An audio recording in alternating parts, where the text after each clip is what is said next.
La bisectrice. La bisectrice fait partie de l'ensemble des lignes remarquables du triangle. La bisectrice est une demi-droite qui sépare un angle en deux parties congrues. On l'appelle également l'axe de symétrie d'un angle.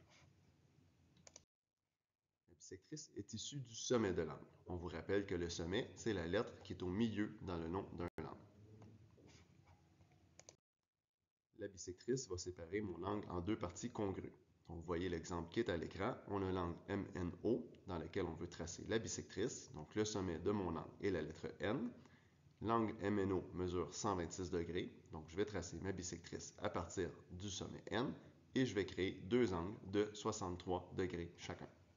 Dans un triangle, la bisectrice d'un angle va séparer l'angle en deux parties congrues, mais la ligne n'arrivera pas nécessairement au milieu du côté opposé. Il ne faut pas confondre la bisectrice, qui coupe l'angle en deux, avec la médiane. La médiane, elle, va partir du sommet et va aller rejoindre automatiquement le milieu du côté opposé.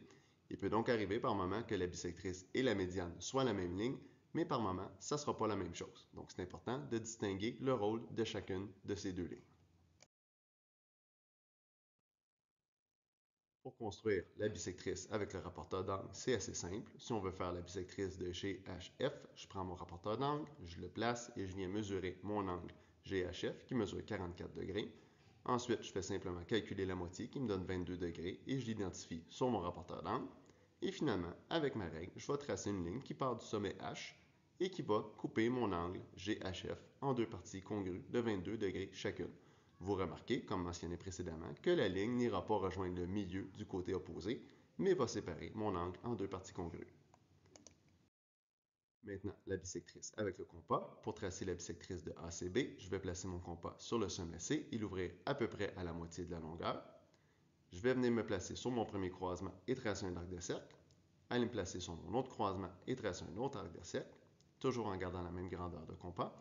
Et finalement, avec ma règle, je vais relier mon sommet C avec le croisement que je viens de tracer avec mon compas et j'ai construit ma bisectrice à l'aide de mon compas.